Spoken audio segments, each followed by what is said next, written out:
Hello, welcome to the first of a two-part video on social statuses and roles. This is part of a set of videos on ideas about social action in sociology. Warning, this chapter is heavy with sociologies, so my apologies in advance. So first, some definitions. Socialization is not just a general process which impacts us all, but also a specific one which varies from one individual to the next.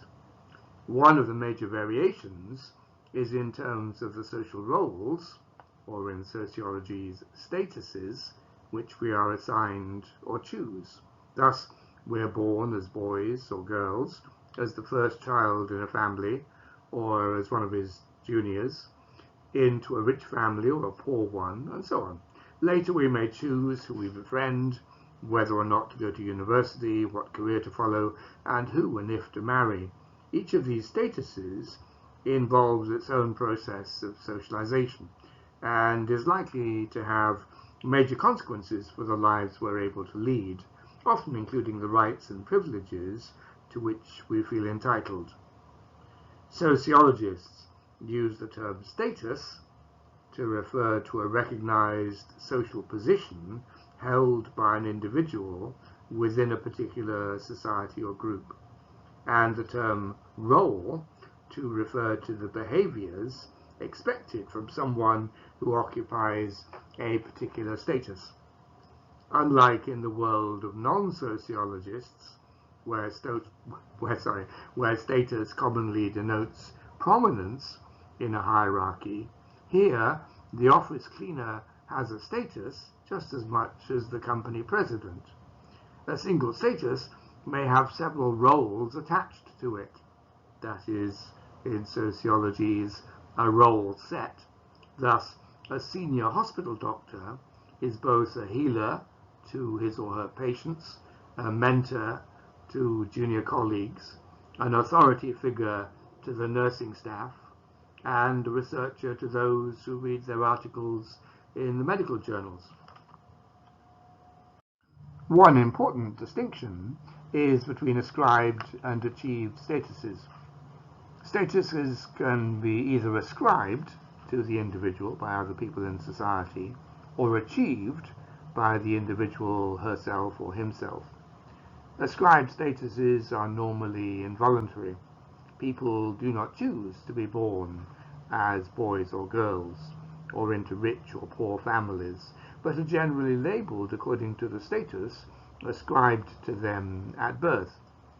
Again, events of life can lead to ascribed statuses, an accident or illness making a person handicapped, or the death of a spouse making them a widow or a widower. In contemporary societies, ascribed statuses include some which are related to the family, a son, a daughter, an uncle, an aunt, and so on, or to age, a child, an adult, a senior, and family background, rich or poor, and in some societies, religion and perceived ethnicity. Note that there are often marked differences between societies in the nature of particular statuses and associated roles. They are not universal. In some Southeast Asian countries, for example, a distinction is made between maternal and paternal relatives, and cousins are categorized with siblings. Achieved statuses, by contrast, are often chosen or striven for. They include non-inherited occupational positions, life choices, student, husband, wife, mother, father, and special accomplishments, like a Nobel Prize winner, an Olympic athlete, a celebrity in entertainment, or a beauty pageant winner. Ascribed statuses were generally prevalent in traditional societies, whilst achieved statuses have become more important in modern societies, such that, at least theoretically, those individuals who are best suited to a particular career or work hardest to do well in it are now the ones who become technicians, scientists, business and military leaders, and so on. This distinction is nuanced, however. Thus, although ascription dominated in traditional societies, such as in the Indian caste system or European feudalism, where the sons of lords and peasants grew up in very different social worlds and normally inherited their parents' status, there could also be intense competition for certain status positions, including inherited jobs, such as monarch, with princes sometimes competing violently to gain the crown. Again, in modern societies, whilst meritocratic ideals are frequently valued, access to some achieved statuses may be limited to only those of certain ascribed statuses, with women and members of certain minority groups often being disadvantaged in seeking jobs with high prestige or power, with exceptions being regarded as noteworthy in some countries. For example, a woman prime minister, an untouchable Dalit president of India, or a black president of the USA. Again, advancement may occur as a result of family connections rather than merit. The status positions we occupy in the social groups we belong to and in the wider society play a major part in shaping who we are, for good or ill. It is common to see ourselves in terms of our status positions and to behave in ways that seem appropriate to them. Even a brief occupation of a particular status may have an impact on who we see ourselves to be and the behaviors we manifest, as in Philip Zimbardo's now infamous Stanford prison experiment in 1971, where a group of students were given statuses as guards or prisoners in a make-believe prison and quickly started to embody their roles so completely with abusive guards and traumatized prisoners that the experiment had to be ended early on moral grounds. The statuses we occupy may change across a lifetime, of course, and each individual is commonly faced by a succession of significant life changes which involve shifts in roles and expected behaviors and which may require resocialization.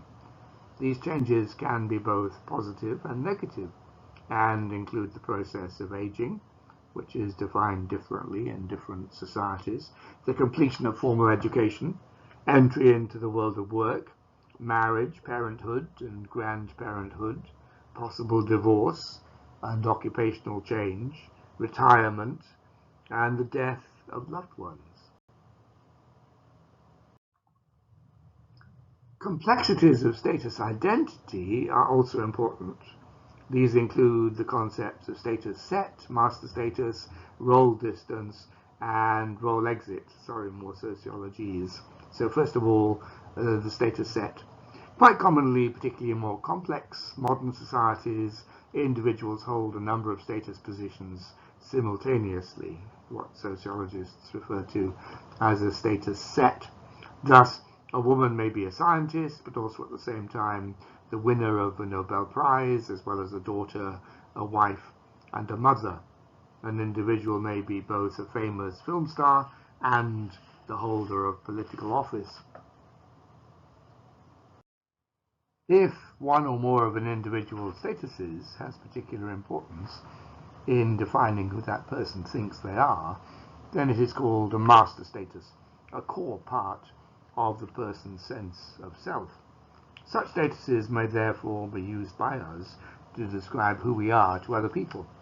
A master status also shapes or determines access to other statuses, as when only someone defined as an adult in a particular society can become a voter or serve in the military. Master statuses may be a matter of choice, as in the case of occupation, which is often a master status in modern Western society. But note that this is not always the case, as in societies in which racial or religious divisions are major social markers. and attributed racial or religious identity becomes the ascribed master status. Examples include Northern Ireland during the Troubles, when ascribed status as a Catholic or a Protestant was more important than an individual's other statuses, as well as the extent of their own personal religiosity, or being labeled today a Sunni or a Shi'i in much of the Middle East. Again, in the United States, many black Americans feel that the force of racial prejudice and discrimination against them is so pervasive that their lives are dominated by their perceived racial identity rather than their own personal statuses and accomplishments. Role distance. Individuals vary a great deal in the extent to which they identify with particular statuses and feel comfortable performing the associated roles. For some people, some statuses and roles have a very low priority in their lives and engender little commitment, such that they perform such roles in an emotionally detached manner. Examples could include those who feel that they are stuck in low-paying, low-status jobs that give them little or no sense of meaning, temporary or part-time workers, or even those who have a creative passion to paint or make music, say, but are stuck in some tedious job to pay the rent. Thus, very famously, the French artist Henri Rousseau, who only retired from his job as a tax collector to concentrate on painting in his late 40s. Those who live in such situations often experience psychological strain, which continues until the individual changes his or her work or priorities or redefines the role as something positive. If a status has particular importance to an individual, then the loss of that role, a role exit, may be traumatic, as in divorce, retirement, or widowhood. Both social participation and a sense of individual identity were hitherto linked to a particular status, and without it, the individual can feel socially adrift. Even when a status has been willingly abandoned as part of an individual's redefinition of themselves, then the process of resocialization may be prolonged and challenging, as with accounts by former nuns, convicts, alcoholics, and political activists. An ex-nun, for example, may have to learn modern norms of dating and decide how stylishly she should dress. Again, abandoned statuses will normally have included relationships with others who may or may not be able to adjust their expectations to the new you, as in the complicated impacts a divorce may have on those who are formerly friends with both partners, or the relationship between the divorcee and their former in-laws.